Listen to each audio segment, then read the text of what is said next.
Hello students, मैं Veena Gupta. Last day हमने Henry फेवल के कुछ सिद्धांतों का जिक्र किया था।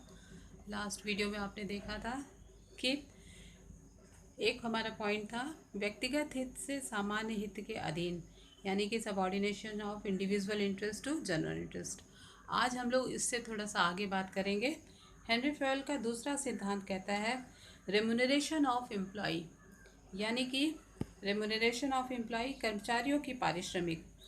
हेनरी फेवल का कहना है कि कर्मचारियों को दिया जाने वाला पारिश्रमिक उचित होना चाहिए ताकि कर्मचारियों व मालिकों दोनों को अधिकतम संतुष्टि प्राप्त हो। प्रबंधक का यह कर्तव्य है कि वह यह सुनिश्चित करे कि सभी कार्यों के अनुसार उनको पारिश्रमिक दिया जाए।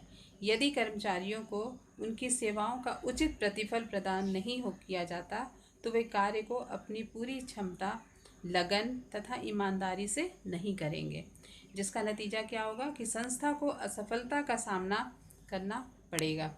इसलिए उनका कहना है कि उचित प्रतिफल अनेक तत्वों जैसे कह सकते हैं कि उनका कॉस्ट ऑफ लिविंग, फिर कहते हैं डिमांड ऑफ लेबर, फिर उनकी योग्यता आदि पर निर्भर होता है। यानी हेनरी फेवल का कहना है कि कर्मचारियों को अभिप्रेरित करने के लिए सामान्य पारिश्रमिक के अतिरिक्त मौद्रिक या अमौद्रिक, कह सकते हैं मॉनेटरी और नॉन मॉनेटरी मोटिवेशन का भी प्रयोग किया जा सकता है। इस तरह से उनका एक सिद्धांत था कि कर्मचारियों को रेम्युनरेशन प्रॉपर मिलना चाहिए। दूसरा उनका सिद्धांत था सेंट्रलाइजेशन एंड डिसेंट्रलाइजेशन, जिसको हम कह सकते हैं केंद्रीकरण तथा विकेंद्रीयकरण। इस सिद्धांत के अनुसार अधिकारियों यानी सुपरवाइजर्स को चाहिए कि पूर्ण केंद्रीकरण और पूर्ण विकेंद्रीकरण को ध्यान पर के स्थान पर प्रभावपूर्ण केंद्रीकरण को अपनाएं। यानी कि प्रभावपूर्ण केंद्रीकरण से हेनरी फेवल का मतलब था कि यह कभी नहीं निश्चित करना चाहिए कि अधिकारों को पूर्ण रूप से केंद्रित कर दिया जाए, बल्कि उनका मानना यह है कि महत्वपूर्ण निर्णय के लिए अधिकारियों को अपने पास रखने चाहिए, जबकि दैनिक व कम महत्वपूर्ण निर्णय लेने वाले अधिकार अधीनस्थों यानी सबऑर्डिनेट्स को सौंप दिया जाना चाहिए। केंद्रीय तथा विकेंद्रीकरण का एक अनुपात विभिन्न परिस्थितियों के अनुसार अलग अलग हो सकता है। जैसे हम कह सकते हैं कि छोटे व्यवसाय में केंद्रीकरण व बड़े व्यवसाय में विकेंद्रीकरण की मात्रा अधिक रखना फायदेमंद होता है। नेक्स्ट फिर उनका सिद्धांत था वो है स्केलर चेन, या जिसको कह सकते हैं सोपान श्रृंखला। सोपान श्रृंखला का मतलब क्या होता है?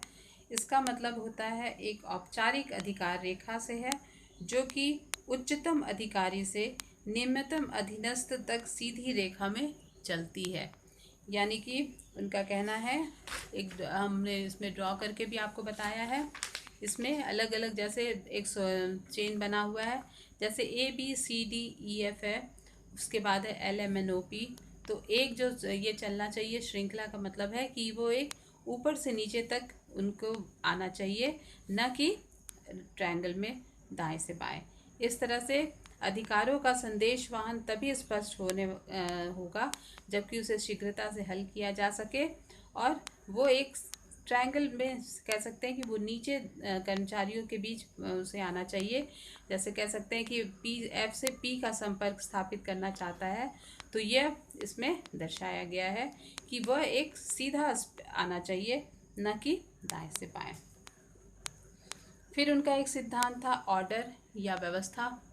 ऑर्डर या व्यवस्था जो है वो क्रमबद्धता भी कह सकते हैं। व्यवस्था अथवा क्रमबद्धता का मतलब होता है कि यदि व्यक्ति को सही कार्य पर लगाया जाए तो वह वस्तु का सही स्थान पर रखा जाना भी चाहिए। साथ में हम ये कह सकते हैं कि कोई भी व्यक्ति जो सही कार्य पे काम करे और साथ साथ जो सामान होता है या वस्तु जो होती है उसे सही स्थान पे रखा जाए तो उससे अलग अलग फ़ायदे होंगे। फेवल का कहना है कि प्रत्येक उपक्रम में दो अलग अलग व्यवस्थाएं होनी चाहिए। एक होता है भौतिक साधनों का और दूसरा होता है भौतिक व्यवस्था, यानी फिजिकल रिसोर्सेज और मेटेरियल रिसोर्सेज। इस तरह से मानवीय साधन का मतलब होता है, मानवीय रिसोर्सेज, और सोशल ऑर्डर का मतलब होता है भौतिक साधनों का व्यक्तिगत उपयोग करने से होता है। इसका मतलब होता है हर वस्तु के लिए एक उचित स्थान होना चाहिए और हर वस्तु के लिए एक उचित स्थान भी होनी चाहिए। इस तरह से a proper place for the everything and everything is the right place. इसी तरह से मानवीय साधनों को व्यवस्थित करने का अर्थ होता है कि हर व्यक्ति को एक स्थान होना चाहिए और हर व्यक्ति अपने निश्चित स्थान पर ही होना चाहिए।